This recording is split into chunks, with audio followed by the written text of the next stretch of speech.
मित्रों, रामानंद सागर की जो रामायण आपने टीवी पर देखी होगी, वो भगवान राम और लक्ष्मण जी के सरयू में जल समाधि लेने के साथ ही समाप्त हो जाती है। ज्यादातर लोग भी रामायण की इतनी ही कथा की जानकारी रखते हैं, परंतु क्या आपके मन में कभी ये विचार आया है कि भगवान राम के बाद अयोध्या का क्या हुआ होगा? भगवान राम की संतान लव और कुश का क्या हुआ होगा? और सूर्यवंशियों का वंश आगे कैसे बढ़ा होगा? तो मित्रों, अगर आप भी इन सभी प्रश्नों के उत्तर जानना चाहते हैं तो आज की इस वीडियो को बिल्कुल भी स्किप मत कीजिएगा और पूरा देखिएगा। नमस्कार और स्वागत है आपका द डिवाइन टेल्स पर एक बार फिर।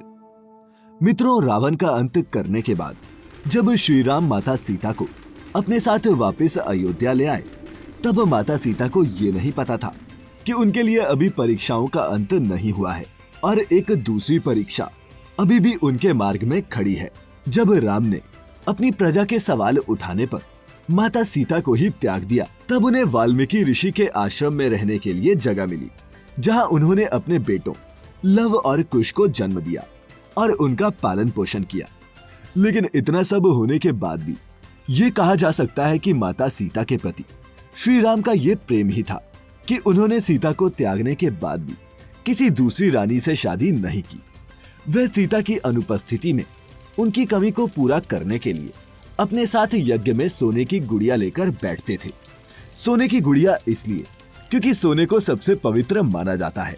आइए अब जानते हैं कि जब भगवान राम ने राजपाट छोड़ा तो रघुवंश का क्या हुआ और किसने शासन किया। भगवान राम के राजपाट छोड़ने के बाद कुश अपनी सेना के साथ अयोध्या आए और उन्होंने वहां का शासन संभाला। उन्होंने कुमुदावती से विवाह किया और अतिथि के पिता बने। इसके बाद अतिथि के पुत्र हुए निषाद, निषाद के पुत्र हुए नल और नल के बाद हुए नव। और इस तरह ये वंशावली बढ़ते बढ़ते आ पहुंची महाभारत काल के राजा बृहदबल तक। इतिहास में बृहदबल का जिक्र कुश की 50वीं पीढ़ी के रूप में होता है। यही भगवान राम के वो वंशज भी थे जिन्होंने कुरुक्षेत्र के युद्ध में कौरवों की ओर से युद्ध लड़ा था। चक्रव्यूह युद्ध के दौरान अभिमन्यु और बृहदबल के बीच घमासान युद्ध हुआ और अभिमन्यु के प्राणघातक तीर से बृहदबल की मृत्यु हो गई। आगे बढ़ने से पहले मित्रों, आपको बता दें कि पुराणों में भरत, लक्ष्मण और शत्रुघ्न के भी दो पुत्रों का जिक्र मिलता है। भरत के 2 पुत्र हुए, ताक्ष और पुष्कर। लक्ष्मण के पुत्र चित्रांगद और चंद्रकेतु और शत्रुघ्न के पुत्र हुए सुबाहु और शूरसेन। मित्रों, मथुरा का नाम पहले शूरसेन ही था।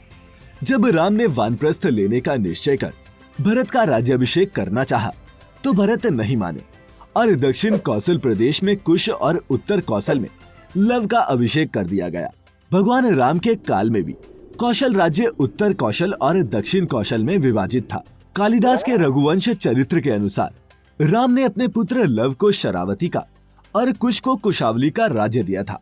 शरावती को श्रावस्ती माने तो निश्चय ही लव का राज्य उत्तर भारत में था और कुश का राज्य दक्षिण कौशल में। रघुवंश चरित्र के अनुसार कुश को अयोध्या जाने के लिए विंध्याचल को पार करना पड़ता था। इससे यह भी सिद्ध होता है कि उनका राज्य दक्षिण कौशल में ही था। कुश की राजधानी कुशावती आज के बिलासपुर जिले में है और कोसला को राम की माता कौशल्या की जन्मभूमि माना जाता है।